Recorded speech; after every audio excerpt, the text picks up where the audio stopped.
Boa noite. Atual presidente e presidente eleito aparecem pela primeira vez lado a lado em público. Os dois posaram para fotos apertando as mãos e Temer diz que convidou Bolsonaro para acompanhá-lo em viagens internacionais. Jair Bolsonaro promete acabar com o Ministério do Trabalho e empenho para aprovar a reforma da Previdência este ano. Ele chamou a declaração do futuro ministro da Economia de dar prensa no Congresso de inexperiência política. Governador eleito de São Paulo se encontra pela primeira vez com o presidente eleito. Reunião sela a aproximação que se intensificou após racha tucano. Marina Silva e Ciro Gomes se encontram em Brasília. Candidatos derrotados à presidência da República alinham estratégia de oposição ao novo governo. O aniversário de um gigante paulistano. Prédio do MASP completa 50 anos de inauguração aqui na Avenida Paulista. E você vai ver essas e outras notícias no Jornal da Gazeta após o intervalo. Até já!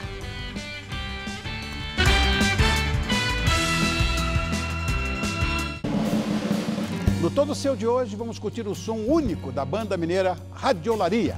Você se foi sem ter jeito de me olhar às 3 da manhã. Entardeceu e eu só tenho pra te lembrar desejos do fã.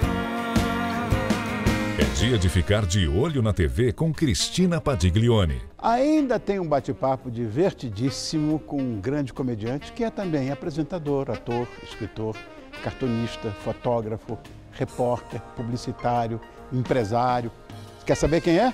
Confira no Todo Seu de hoje, 10 da noite. Fica comigo. Bem, estou te esperando. Pronto. Nossa, sua pele tá ótima. Já sei. Tá apaixonada, né? Tô. Por 2. Por 2? Pelo creme, pelas cápsulas do novo Make-up Rejuvenescedor. O creme com nanotecnologia possui Q10 e efeito tensor. Já as cápsulas estimulam a produção de colágeno, ajudando na firmeza da pele. Novo Make-up Rejuvenescedor. Carinho em dobro para sua pele.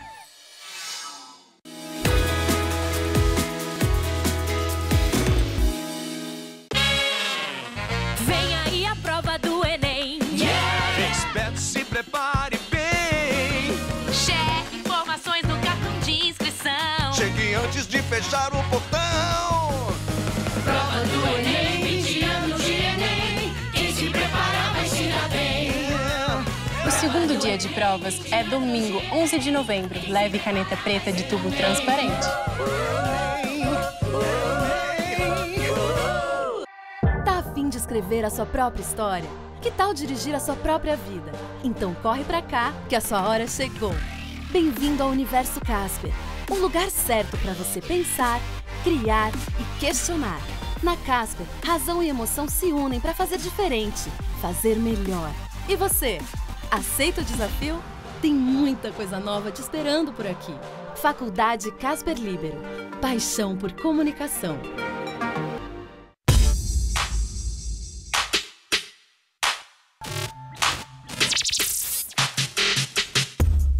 O árbitro errou. Deplorável. Nunca vi isso. Foi lambança pra todo lado. Sempre acontece no futebol brasileiro. O futebol brasileiro tá nessa porcaria que tá por causa disso. Mesa Redonda, todo domingo, 9 da noite. Oferecimento Lux Color. Tudo que é muito bom é tão bom quanto pintar com Lux Color. Rede Pit Stop, a sua rede de peças e serviços no Brasil.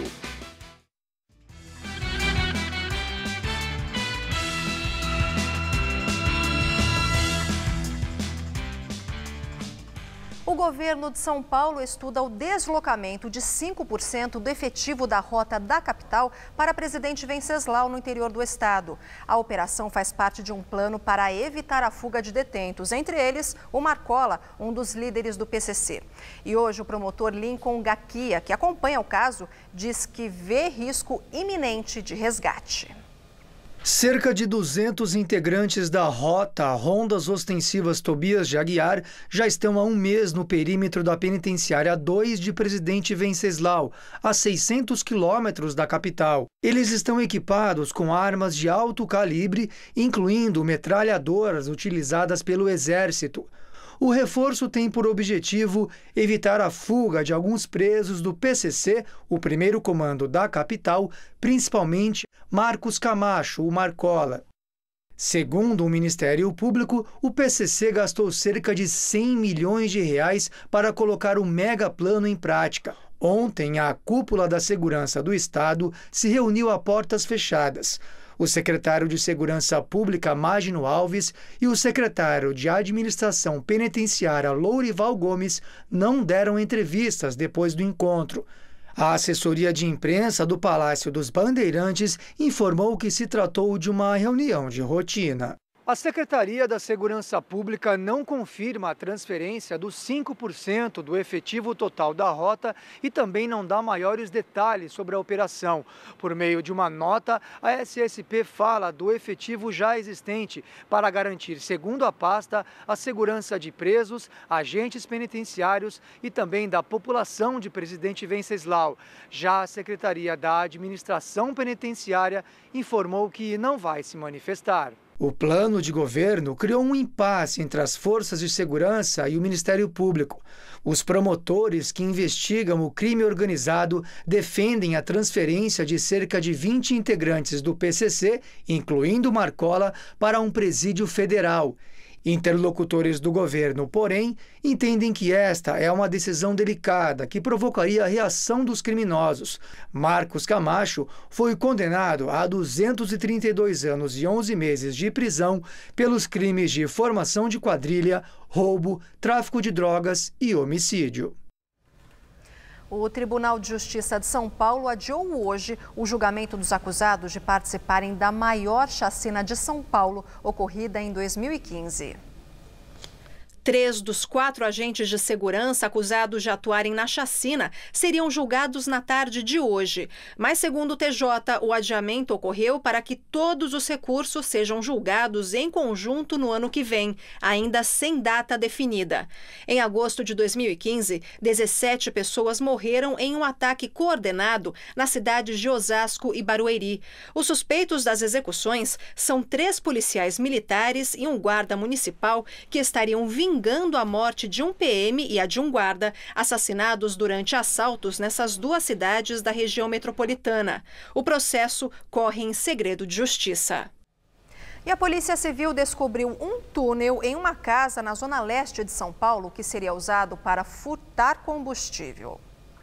O túnel, com 30 metros de comprimento, foi cavado a partir de uma residência em Itaquera para furtar nafta, um derivado do petróleo, de um duto da Transpetro, subsidiária da Petrobras, responsável pela distribuição do óleo. Segundo a Polícia Civil, foram furtados 820 litros do produto. Criminosos fugiram antes da chegada dos policiais. A Transpetro afirma que reparos estão sendo feitos para garantir o retorno operacional do duto. O governador eleito de São Paulo, João Dória, do PSDB, se reuniu com Jair Bolsonaro. O encontro foi em Brasília. É a primeira reunião de Bolsonaro com Dória. Durante as eleições, o então candidato ao governo tentou, sem sucesso, um encontro com ele. No segundo turno da campanha eleitoral, Tucano declarou apoio ao então candidato do PSL. E para ganhar votos, criou o Bolsodória, numa dobradinha com o Bolsonaro. A aproximação de Dória com o presidente eleito intensificou o racha no PSDB. A cúpula da legenda se reúne no dia 22 para decidir qual rumo vai tomar no governo Bolsonaro. O ex-governador Geraldo Alckmin, candidato derrotado à presidência da República e presidente nacional do PSDB, já está conversando com aliados para discutir a questão. Uma ala do partido defende que o PSDB deve ficar na oposição, mas com apoio às reformas importantes ao país.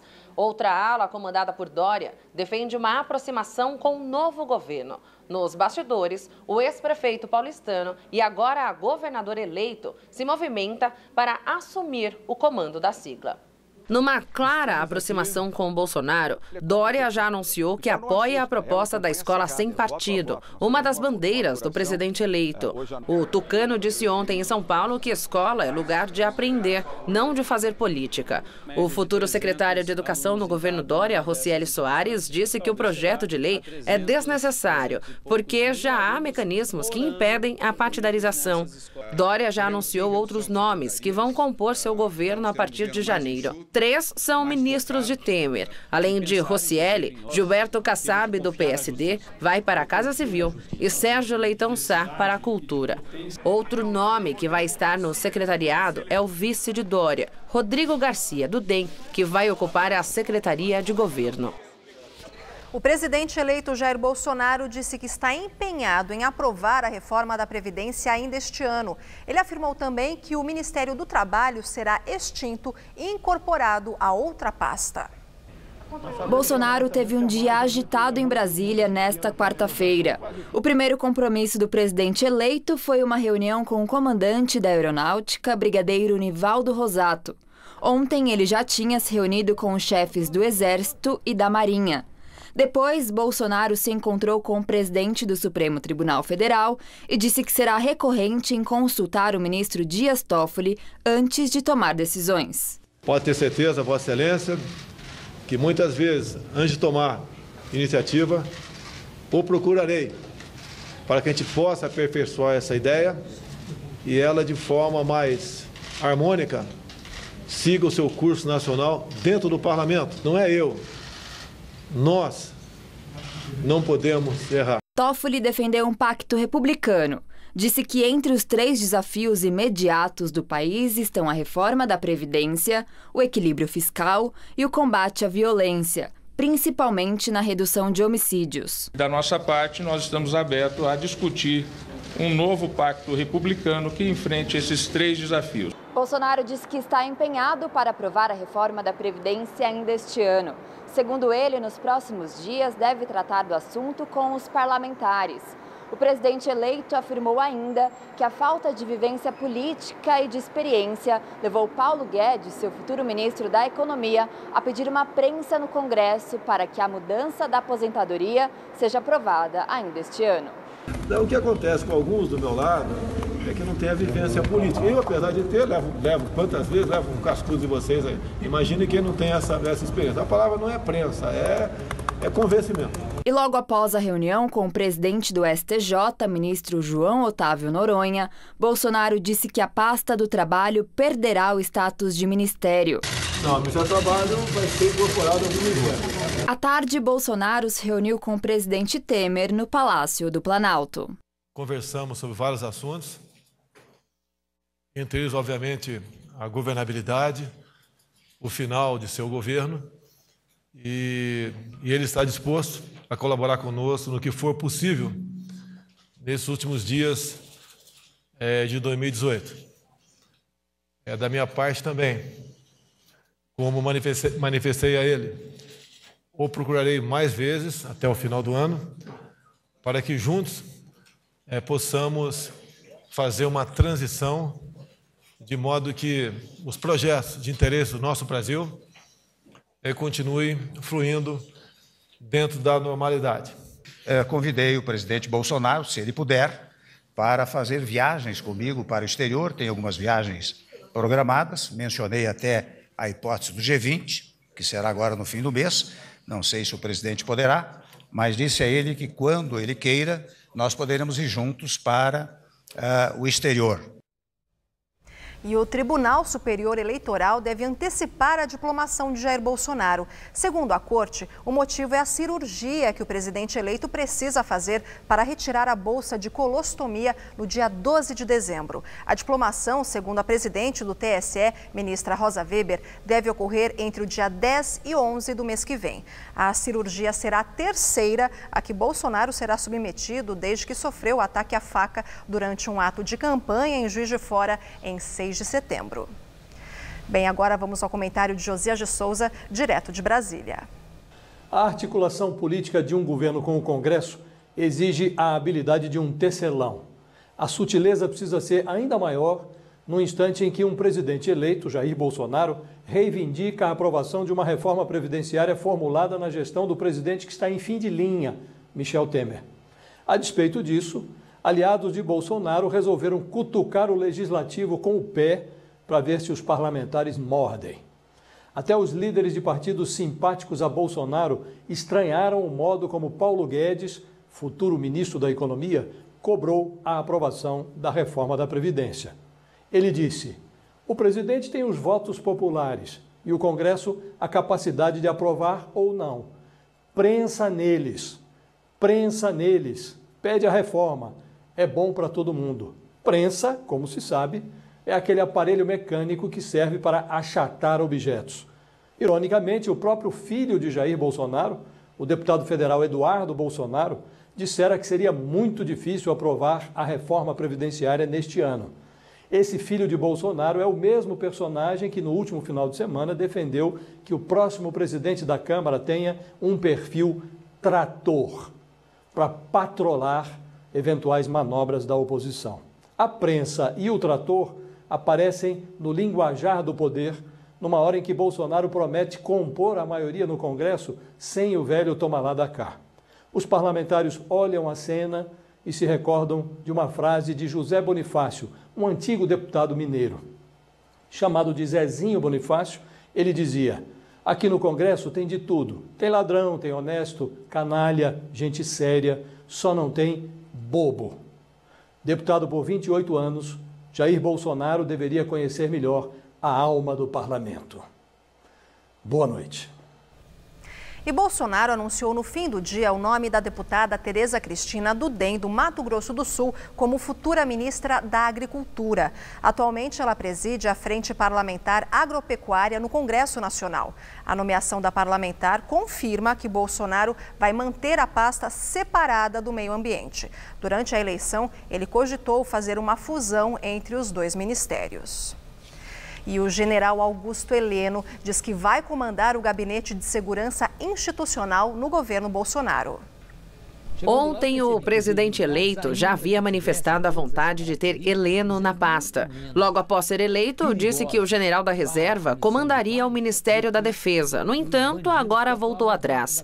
No GSI, Augusto Heleno vai ficar responsável pela segurança pessoal do presidente. Vai comandar a Agência Brasileira de Inteligência, a ABIN. Na pasta, o ministro também é uma espécie de conselheiro para assuntos diversos. O gabinete fica no Palácio do Planalto, próximo ao do presidente. Heleno, de 71 anos, é um dos militares mais próximos de Bolsonaro. Fez carreira no Exército. Em 2011, comandou a missão de paz da ONU no Haiti.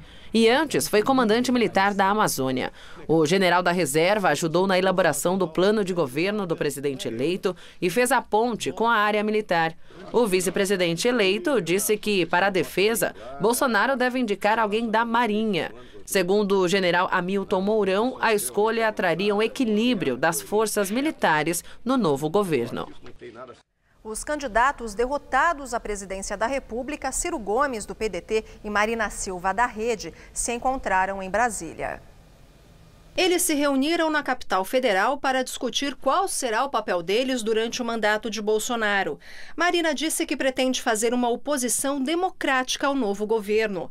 Já Ciro Gomes afirmou que procurou a ex-ministra para tratar da defesa da institucionalidade. PDT e Rede articulam a formação de um bloco de oposição no Senado sem a presença do PT. Também devem fazer parte do grupo o PSB, o PCdoB e o PPS. Na eleição, Ciro Gomes terminou o primeiro turno em terceiro lugar, obtendo mais de 17 milhões de votos. Marina Silva teve apenas pouco mais de 1 milhão de votos. E daqui a pouco, na entrevista do dia, Maria Lídia Flandoli entrevista o cientista político José Álvaro Moisés sobre a atual conjuntura política. E o prédio do Museu de Arte de São Paulo, MASP, completa hoje 50 anos de inauguração aqui na Avenida Paulista.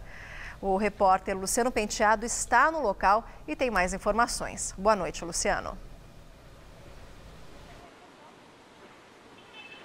Boa noite, Luciana. A gente está aqui na Paulista, bem em frente ao MASP, porque são 2 pontos turísticos da cidade de São Paulo, 2 marcos. E é justamente daqui que quem passa aqui pela Paulista agora à noite tem uma visão privilegiada, que é o seguinte, é uma das novidades da celebração desses 50 anos, que é porque pela primeira vez a organização do museu decidiu abrir as persianas do 2º andar do MASP. E com isso, quem está lá dentro, vendo as exposições, consegue ter uma visão privilegiada aqui deste anoitecer aqui na Paulista. E quem passa por aqui nessa correria também consegue ter essa visão do MASP, das paredes de vidro todas iluminadas. Isso é um privilégio, não é? A gente lembra que hoje, por ser aniversário do museu, 50 anos, a programação ao longo de todo o dia foi e está sendo de graça e vai continuar assim até às 10 horas da noite. Portanto, quem quiser vir aqui para o MASP ainda dá tempo,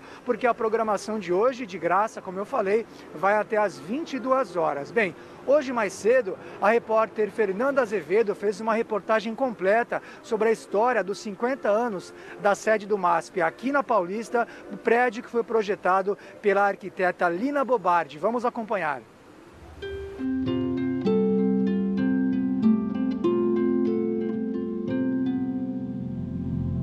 Na Casa de Vidro, no Morumbi, onde Lina Bobardi e o marido Pietro moraram, os desenhos e a maquete do projeto do MASP ganharam uma exposição e revelam que a arquiteta já planejava um prédio com 4 colunas de sustentação e um grande vão livre, preservando a vista para a cidade. Ela queria que fosse um lugar para o povo, que fosse um lugar de vivência, que fosse um lugar, inclusive, que as pessoas usassem as 24 horas do dia.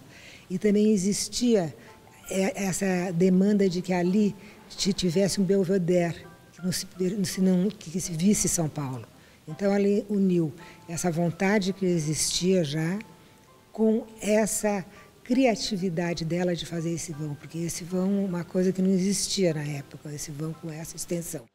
E tem sido exatamente como ela planejou há 50 anos. Um ponto de encontro cultural, de manifestações políticas, cartão postal e ícone da capital paulista. O MASP foi criado por Assis Chateaubriand em 1947, mas não tinha sede própria. Foi ideia de Lina Bobardi pedir o terreno da Paulista para a Prefeitura de São Paulo, com o compromisso de preservar a vista para a Avenida 9 de Julho. A construção levou uma década. Inaugurado no dia 7 de novembro de 1968, a festa teve a presença da Rainha Elizabeth da Inglaterra e ganhou um acervo poderoso, com quadros de Botticelli, Renoir e Picasso. Tudo isso que existiu, que a Lina foi essa grande criadora, mas que a grande alma desse museu foi o professor Bardi. O conceito de curadoria foi dele, a compra de todo esse acervo, os cursos que ele criou, a educação que ele projetou.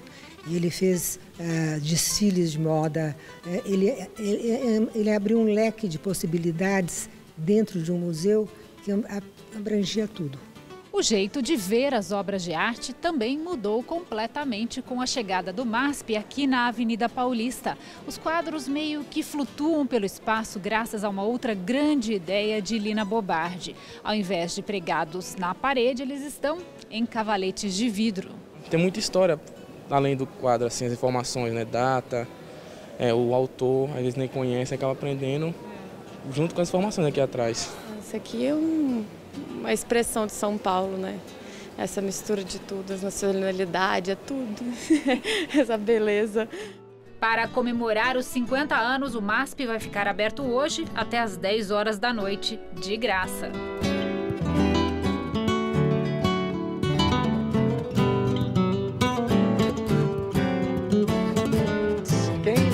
Puder vir até às 10 horas da noite de hoje, como disse a Fernanda Azevedo, tem uma ótima dica cultural de exposição que permanece aqui no MASP. É a exposição Histórias Afro-Atlânticas. Na verdade, é um dos 8 núcleos dessa mega exposição que fica aqui. É o núcleo que fala da África, Jamaica e da Bahia. São trabalhos de artistas desde o século XVI até hoje que tem como tema principal os fluxos migratórios da África para cá, a escravidão e principalmente o legado cultural deixado por esses povos. Essa exposição fica aqui no MASP até 15 de novembro, quinta-feira da semana que vem, no segundo subsolo aqui do MASP. Voltamos com você no estúdio, Luciana. Muito obrigada, Luciana, e vale a pena, viu? Bem, vamos falar agora do tempo, porque o paulistano teve uma quarta-feira de temperaturas agradáveis, com chuva em vários pontos da cidade. A máxima ficou em torno dos 22 graus e, segundo a meteorologia, vai esfriar mais ainda já a partir dessa madrugada. Vamos ver então como fica o tempo nesta quinta-feira com Mariana Armentano.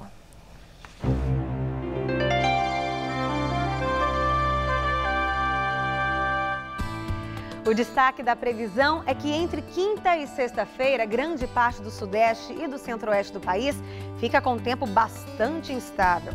Há condições para chuva volumosa entre o litoral de São Paulo até o Rio de Janeiro. Não se descarta chuva forte também em Goiás, no Mato Grosso, no Norte Paulista, no centro-oeste e sul de Minas Gerais, inclusive em BH. No sul do Mato Grosso do Sul e no interior da região sul, apesar da nebulosidade, não deve chover até sábado. Entre o norte da Bahia até o norte do Pará, tempo firme amanhã. Vamos ver como fica a nossa tabela de temperaturas? Olha, na capital mineira, chuva a qualquer hora e termômetros entre 18 e 26 graus. No Rio de Janeiro, a máxima não passa dos 23 e o tempo fica bem fechado por lá, assim como em Floripa, onde não deve fazer mais que 22 graus à tarde. E em Fortaleza, dia de sol e céu azul com calor em torno dos 32 graus. Para São Paulo, só não há previsão de chuvas no oeste e no sul do estado. Já nas regiões norte, nordeste e leste, a quinta-feira promete ser bastante chuvosa, com chuvas volumosas a qualquer hora do dia. Nas demais áreas também chove ao longo do dia, mas o sol até que aparece entre nuvens em alguns momentos. As temperaturas não vão subir muito pelo interior, não. Máxima na casa dos 24 graus em Franca e em Barretos e dos 25 em São José do Rio Preto, em Ribeirão Preto e também em São Carlos. No litoral, não faz mais que 22 graus em Santos e que 23 em Caraguatatuba. E a temperatura vai cair também aqui na capital, viu? Olha só, nessa madrugada teremos mínima de 15 e máxima na casa dos 19 graus, com tempo bem fechado. Aí na sexta, as instabilidades continuam, mas a máxima sobe para os 24 graus, já com algumas aberturas de sol. E esquenta mais no sábado, com máxima prevista na casa dos 27 graus e chuvas rápidas em pontos isolados. O IPCA, Índice Nacional de Preços ao Consumidor, considerado a inflação oficial do país, recuou em outubro em relação a setembro, mas se comparado ao mesmo período do ano passado, foi a maior taxa desde 2015, chegando a 0,45%. A inflação foi puxada principalmente pela alta do preço dos alimentos e dos combustíveis. No acumulado dos últimos 12 meses, o índice ficou em 4,56%, se mantendo acima do centro da meta do Banco Central, que é de 4,5%. Bem, a partir da próxima sexta-feira, dia 9, a Receita Federal libera a consulta ao sexto lote de restituições do Imposto de Renda 2018 de pessoas físicas. Quase 2 bilhões de reais vão ser pagos a cerca de 1.100.000 contribuintes referentes à declaração ano base 2017 e lotes residuais de 2008 até o ano passado. Mas atenção, porque o pagamento vai ser feito apenas no dia 16. E para saber se você é um dos beneficiários, acesse o site receita.fazenda.gov.br. E agora as notícias do esporte. No sábado teremos mais um clássico. Entram em campo Corinthians e São Paulo. O Timão precisa da vitória para afastar o fantasma do rebaixamento, enquanto o tricolor busca quebrar o tabu de nunca ter vencido em Itaquera para seguir no G4. Praticamente fora da briga pelo título do Campeonato Brasileiro, o São Paulo sabe que garantir uma vaga direta para a Copa Libertadores é o objetivo. Hoje, a equipe ocupa a 4ª colocação. Está no G4, mas apenas com 2 pontos a mais que o Grêmio. Pensando nisso, todos por aqui estão encarando o clássico de sábado contra o Corinthians em Itaquera como uma verdadeira decisão de campeonato.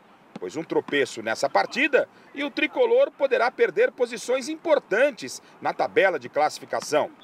O técnico Diego Aguirre começou hoje a montagem da equipe. E por isso, como já é de costume, pudemos observar apenas os primeiros 15 minutos de aquecimento. E claro que o time só será divulgado antes da partida. Mas algumas novidades podem ser adiantadas. Jean e Hudson, que cumpriram suspensão, devem voltar à equipe. Everton, recuperado de lesão, também pode aparecer como novidade. E a dúvida está pelo aproveitamento ou não de Nenê. Afinal, o jogador já demonstrou que não está nada satisfeito com a condição de reserva. Para vencer o Corinthians no próximo sábado e permanecer com margem de folga no G4, o São Paulo terá que quebrar um tabu, o de nunca ter vencido o Corinthians na Arena em Itaquera. Até o momento, foram 8 partidas disputadas. O São Paulo perdeu 6 e empatou apenas 2. No Corinthians, o meia Jadson parece recuperado do desconforto muscular que sentiu na última semana. O jogador participou normalmente do treino de hoje e deve ser titular contra o São Paulo. Os jogadores ganharam a companhia de um mascote especial no treinamento desta quarta-feira. O garoto Henrique, filho do lateral Fagner, que já mostra intimidade com a bola. Mas a notícia boa para a criançada, para os adultos ou para qualquer torcedor corintiano é que Jadson, fora das últimas 2 partidas por conta de um edema na panturrilha direita, veio para o campo e voltou a trabalhar normalmente com os companheiros, treinando bem e mostrando que terá condições de enfrentar o São Paulo no próximo sábado. Enquanto isso, no campo lá do fundo do CT Joaquim Grava, outros jogadores que ainda preocupam pela condição física apareceram e fizeram um trabalho de transição. Casos de Emerson Sheik e Douglas, poupados contra o Botafogo, e Romero, que deixou a partida do último domingo com problema no tornozelo esquerdo, mas hoje veio para o campo e apareceu também fazendo a tradicional bicicleta. Todos correndo contra o tempo para enfrentar o São Paulo sábado na Arena de Itaquera. Se o Timão não vive lá os melhores dias no Campeonato Brasileiro, o fator casa pode, quem sabe, fazer a diferença. Isso porque o Corinthians, jogando na Arena, nunca perdeu para o rival São Paulo. De 2014 para cá foram 8 jogos, com 6 vitórias corintianas e 2 empates. Na parte final da atividade de hoje, Jair Ventura esboçou o Corinthians com Cássio no gol, Fagner, Léo Santos, Henrique e Carlos Augusto como novidade na lateral esquerda, no lugar de Danilo Avelar. Meio-campo com Ralf e Arauz, Pedrinho, Jadson e Cleison e Danilo no comando de ataque. Agora os destaques internacionais. As eleições legislativas dos Estados Unidos trouxeram mudanças significativas ao panorama político do país. E os efeitos serão sentidos nos próximos 2 anos. Os americanos foram às urnas para escolher os ocupantes de todas as 435 cadeiras da Câmara e 35 dos 100 assentos no Senado. Foram eleitos ainda governadores em 36 dos 50 estados. O Partido Republicano do presidente Donald Trump conseguiu manter a maioria no Senado, com vitórias importantes em Indiana, Texas e Dakota do Norte. Já o Partido Democrata conquistou a maioria na Câmara dos Representantes, controlada pelo partido rival desde 2011. Pela primeira vez, 2 mulheres muçulmanas e 2 indígenas foram eleitas para a Câmara dos Representantes. Aos 29 anos, a democrata Alexandria Cortez, de Nova York, se tornou a mulher mais jovem a ser eleita. Ao assumir o controle da casa, os democratas vão ter a possibilidade de se opor à maneira mais incisiva à agenda legislativa de Trump, obstruindo suas propostas. Muitos projetos de seu governo, como a construção de um muro ao longo da fronteira com o México ou a revogação do Obamacare, lei federal que promoveu grandes mudanças no sistema de saúde, precisam ser aprovados primeiro pelo Congresso. Além disso, os deputados devem intensificar a investigação da suposta interferência da Rússia na eleição de 2016. Apesar da derrota parcial nas redes sociais, o presidente americano afirmou que as eleições foram um tremendo sucesso. Na África, os 78 estudantes adolescentes e um motorista sequestrados em Camarões foram libertados hoje. Em um vídeo de 6 minutos, 11 meninos de cerca de 15 anos afirmam que foram sequestrados pelos Zamba Boys, um grupo armado de separatistas. Os adolescentes foram levados na segunda-feira de uma escola protestante de Bamenda, no noroeste do país. A região está mergulhada num conflito armado entre separatistas e as forças de segurança. Esse tipo de sequestro é praticamente inédito em Camarões, diferentemente da Nigéria, país vizinho onde o grupo extremista Boko Haram sequestra crianças e adolescentes há 4 anos. Voltando aqui para o Brasil, o Senado aprovou há pouco o aumento de 16% do salário para ministros do Supremo e Procuradoria-Geral da República. Com o reajuste, os subsídios passarão de R$ 33.000 para R$ 39.000. Agora a matéria precisa da sanção presidencial. Segundo cálculos de consultorias do Congresso, o reajuste poderá causar um impacto de 4 bilhões de reais nas contas públicas, considerando o Executivo, Legislativo, Ministério Público e também os estados da Federação. Hoje, o presidente eleito, Jair Bolsonaro, afirmou que este não era o momento de se ampliar despesas. Bem, na entrevista do dia com Maria Lídia Flandoli, o cenário político nacional na transição para o novo governo federal. E eu entrevisto o cientista político José Álvaro Moisés, do Instituto de Estudos Avançados da USP, onde coordena o grupo de trabalho sobre a qualidade da democracia. Professor, muito obrigada por estar conosco. Bom, eu quero começar com uma declaração de Sérgio Moro na sua primeira entrevista, em que ele caracterizou o presidente eleito como sendo uma figura moderada, ponderada, sensata, que não ameaça o Estado de Direito nem as minorias. Eu quero ouvi-lo, quero saber a sua opinião sobre essa convicção de Sérgio Moro. Eu acho que o juiz Sérgio Moro, que foi agora guindado à condição de ministro da Justiça, aliás, numa circunstância em que o Ministério vai reunir outras instituições, portanto será um ministério acrescido, não é? Ele fez uma observação que provavelmente deriva da relação que ele teve recente com o presidente, alguma observação da moderação e algumas das declarações que o presidente eleito deu depois das eleições e que, num certo sentido, eu interpreto como tendo por objetivo aliviar e, de certa maneira, atenuar algumas das declarações e das suas opiniões anteriores, não é? Então, desse ponto de vista, o Sérgio Moro está dizendo, ele é capaz de moderar e é capaz, num certo sentido, de recuar de algumas das suas posições. Aliás, desse aspecto, o presidente, em algumas decisões que tinha anunciado, como, por exemplo, a fusão do Ministério da Agricultura com o Meio Ambiente, ele recuou, inclusive dizendo que não se trata de uma perda, digamos assim, de autoridade, mas digamos assim, aquiescência a argumentos contrários, o que é um bom sinal, eu diria, não é? Quer dizer, né, ele está sinalizando que houve ponderações.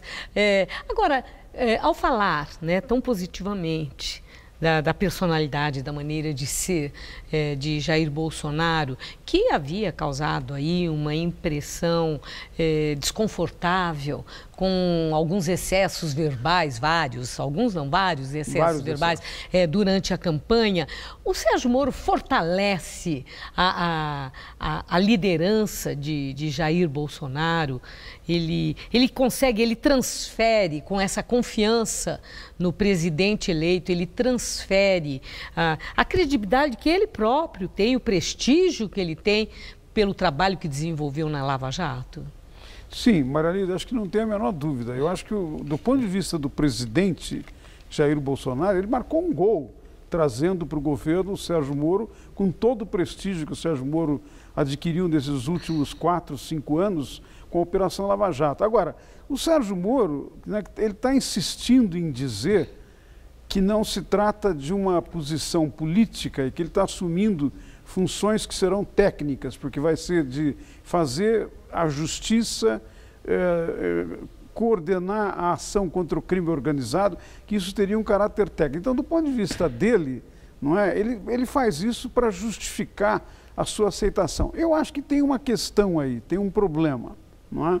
Porque o Sérgio Moro teve um papel muito importante como um representante do judiciário, e no sistema brasileiro em que você tem separação de poderes, essa fusão entre judiciário e executivo levanta dúvidas que, aliás, foram a que os críticos suscitaram. Se ele não teria na sua condição de juiz, tomado decisões que de alguma maneira poderiam beneficiar a eleição do Jair Bolsonaro, que de alguma maneira eram contra o Partido dos Trabalhadores. Ele tem dito que não, e eu acredito que o Sérgio Moro é uma pessoa muito correta, mas essa dúvida ficou. De maneira que eu entendo as declarações dele, num certo sentido, para, como você disse, dar apoio ao presidente e de alguma maneira retirar aquela carga mais negativa que exatamente dizia respeito às questões dos direitos de minoria, a ideia de transformar, por exemplo, a ação de alguns movimentos sociais que invadem propriedades como ação terrorista.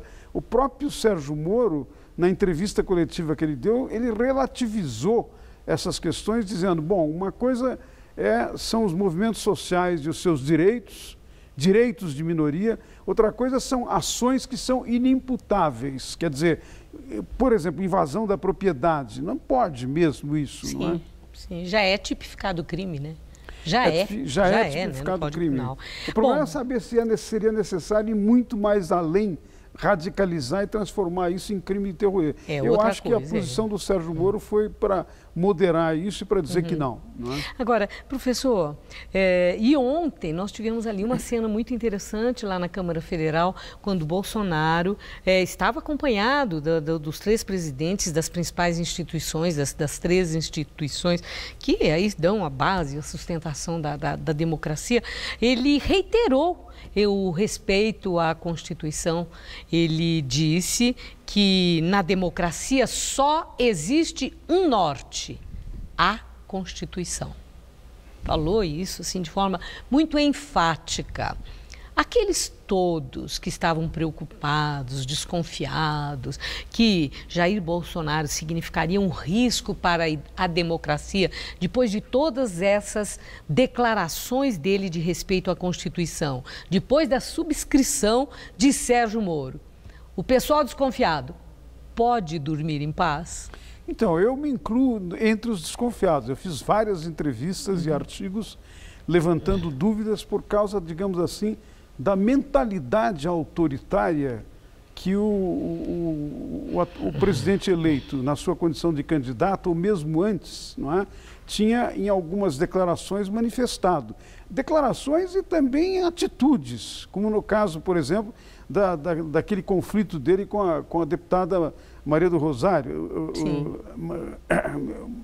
Talvez tenha me equivocado no nome agora, mas... Não, é Maria do Rosário mesmo, né? E eu mesmo no trato com a jornalista, em que usou o termo chulo e tal. Então, num certo sentido, ele tinha sinalizado numa direção preocupante.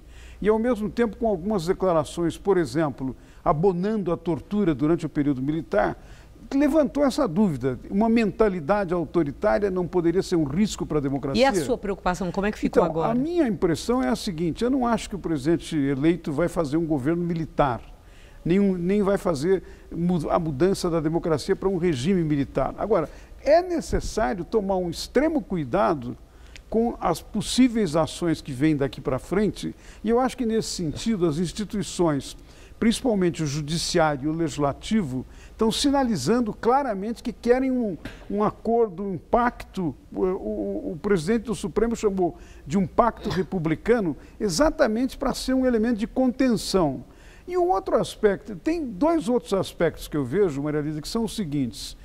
Mesmo que o presidente eleito quisesse ir numa direção, por exemplo, de radicalização, eu acho que há a declaração, mais de uma declaração dos chefes militares em períodos anteriores, né, são muito indicativas de que as Forças Armadas não querem entrar numa nova aventura de assumir o governo. Mas é interessante falar... E a segunda observação, só para completar, é que eu acho também que uma pessoa que sofreu um atentado, colocou em risco a sua vida, eu diria, é impossível que não seja capaz de refletir, de meditar sobre certas ações muito radicais que ele próprio defendia e que, num certo sentido, estimulou ações de violência na sociedade.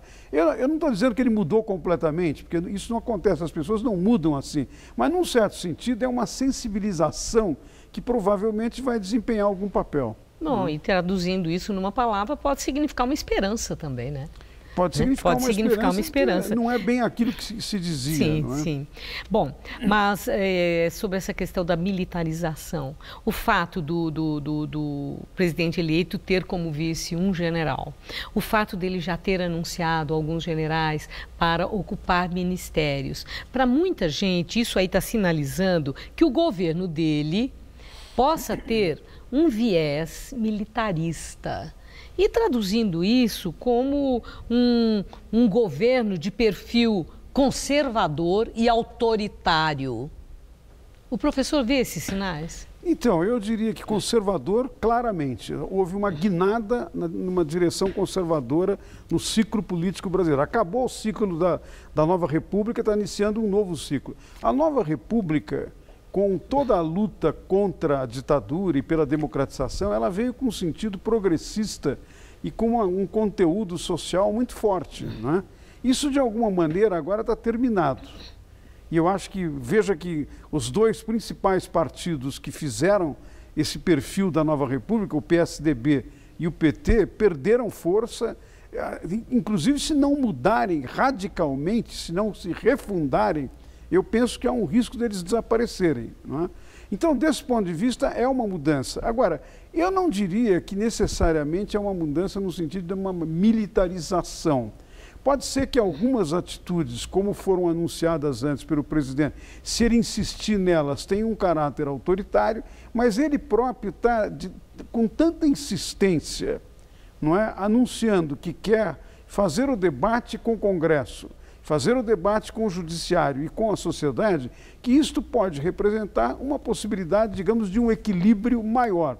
Quer dizer, acho que nós temos que considerar que as nossas instituições, apesar de todos os problemas, elas têm funcionado. E, de alguma maneira, elas são anteparos, não é, para uma radicalização que poderia ir na direção de solapar a democracia, não é? Acho que, desse ponto de vista, é claro que sempre vai ser necessário que a sociedade civil esteja muito vigilante, observe cada detalhe, cada decisão, mas, ao mesmo tempo, é na relação com as instituições do sistema político brasileiro que será possível manter a democracia. Bom, agora a questão dos partidos políticos. O PSDB. O PSDB amarga momentos difíceis, principalmente depois da derrota do candidato Geraldo Alckmin, da redução das bancadas, do aumento do racha no partido, com a vitória e o crescimento do poder de João Dória. O PSDB é partido em estado terminal? Eu não diria terminal, mas eu diria que a sua pergunta é muito interessante porque ela toca num ponto importante, não é? O partido tem que se reorganizar, tem que se refundar. Eu acho que a identidade principal do PSDB é a identidade social-democrata. Se nesse momento, com o poder que você mencionou do governador eleito de São Paulo, João Dória, se isso significar puxar o partido mais para a direita, eu acho que ele vai perder a sua identidade, vai, de alguma maneira, virar as costas para os seus eleitores, como, aliás, já perdeu muito nesta última eleição. Se despersonaliza. E, com isso, corre um risco muito sério de diminuir e progressivamente desaparecer. Agora, se não fizer, se for o contrário, e se for capaz de fazer a sua própria autocrítica, como, aliás, em algum momento o senador Tássio Gereissati, quando foi presidente temporário do partido, iniciou, e depois alguns também fizeram, se fizer a sua autocrítica e for capaz de se reconectar com a sociedade e, de alguma maneira, voltar a tratar dos problemas que as pessoas sentem no dia a dia, e não apenas teses gerais abstratas, né? Se fizer isto, eu acho que pode se recuperar. Mas veja, Maria Lídia, que nós temos, num certo sentido, uma situação brasileira que compara com o que ocorreu na Itália depois da Operação Mãos Limpas, que também foi uma operação de enfrentamento da corrupção e do modo como os partidos tinham se envolvido em corrupção. Os dois principais partidos, o Partido Democrata Cristão e o Socialista na Itália, desapareceram em decorrência da Operação Mãos Limpas. No caso brasileiro, com a Operação Lava Jato, não é? O PSDB, o PMDB, o antigo PMDB, que agora é MDB, e mesmo o PT, não desapareceram, Mas eu acho que o grande risco é se eles não mudarem e, de alguma maneira, não ouvirem os eleitores. Porque nós temos que lembrar também que a crítica aos partidos, que levou a esse cenário que você mencionou, de desestruturação e, num certo sentido, até de uma ampliação de muitas agremiações que não têm o menor significado programático e ideológico, a crítica veio desde 2013. Nas grandes manifestações que ocuparam as cidades brasileiras, inclusive São Paulo, mais de 2 milhões de manifestantes. A grande crítica era: os partidos esvaziaram, perderam o sentido. E eles não foram capazes de ouvir e de mudar. Ainda sobre o PSDB, pode-se dizer que João Dória, por ter sido eleito governador do principal estado do país, se tornou o novo e maior cacique tucano? Eu acho que o João Dória está, de alguma maneira, anunciando esse papel, querendo que esse script seja o que é adequado para ele. Mas eu não acho que isso faz sentido num partido democrático, pluralista, que tem posições diferentes e que deve levar em conta uma composição muito mais ampla do que simplesmente a posição do governador João Dória.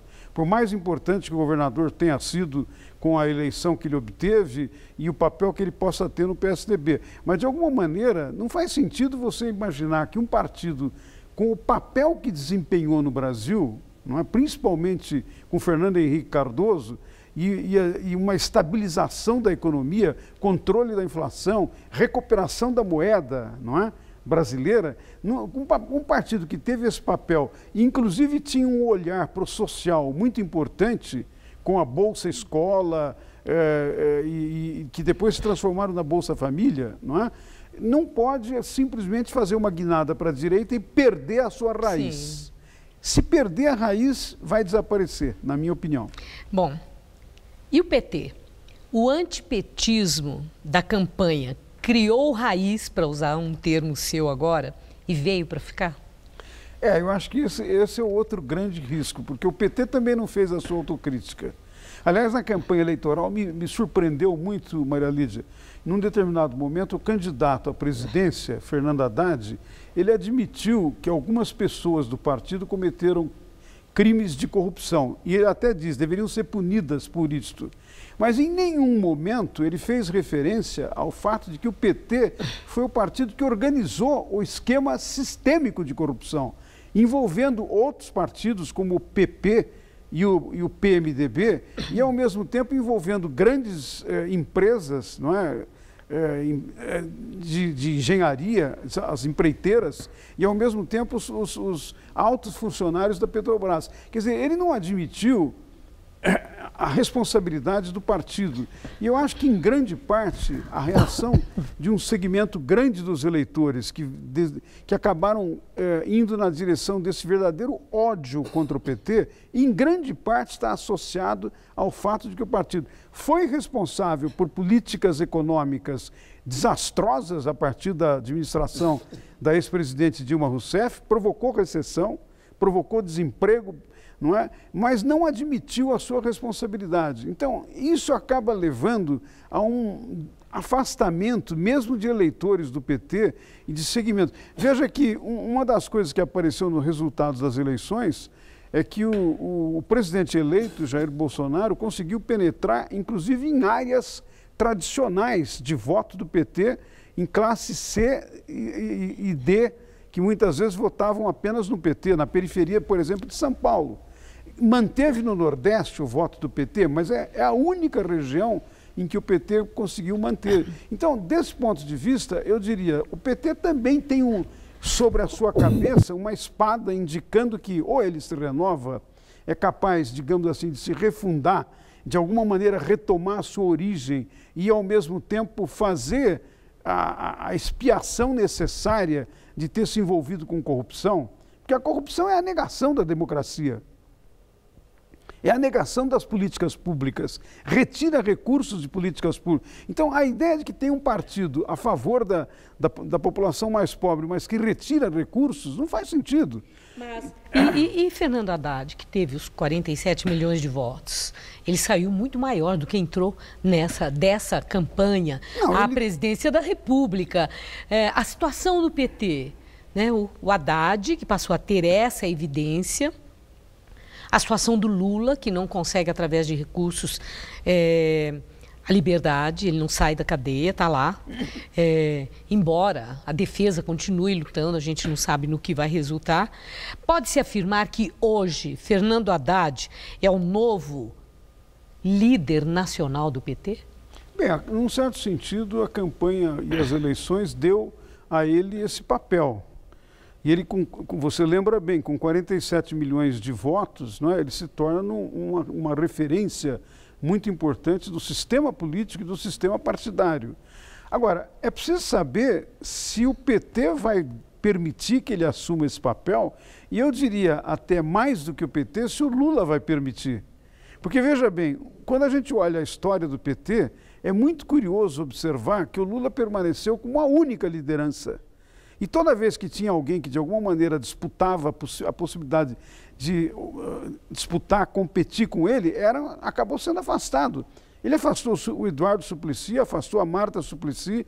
Não é possível dizer que o ex-governador da Bahia, o Jacques Wagner, tenha se transformado numa liderança. Então, num certo sentido, o modo de operar a liderança do Lula sempre foi de hipervalorizar o seu próprio papel e não dar a devida força para os outros. Veja que no caso da ex-presidente Dilma Rousseff, a ideia do Lula, uma das hipóteses é que ele colocou a Dilma Rousseff num mandato e logo em seguida gostaria de se candidatar. É verdade que ela acabou indo numa outra direção, mas não deu questão de ser a candidata, né? Mas não deu a chance dela se transformar numa grande liderança. É verdade que também tinha problemas no próprio desempenho da ex-presidente Dilma. Mas eu estou mencionando isso para dizer, no caso do Fernando Haddad, que tem um potencial, é uma pessoa preparada e teve esse apoio grande, né, reuniu grande apoio como resultado da eleição, apesar de ter sido derrotado, não é? Ele, para ascender a uma posição de liderança, terá que ter a aquiescência do resto do partido e principalmente do ex-presidente Luiz Inácio Lula da Silva. É a minha impressão. Não é? Professor, eu agradeço muito a sua análise. Muito obrigada. Eu que agradeço a oportunidade de estar aqui com você de novo, Maria Alice. Obrigada. Luciana. Bem, o Jornal da Gazeta termina aqui. A edição de hoje pode ser vista no site do Jornal da Gazeta. Voltaremos amanhã às 7 horas da noite. Ótima noite para você e até lá.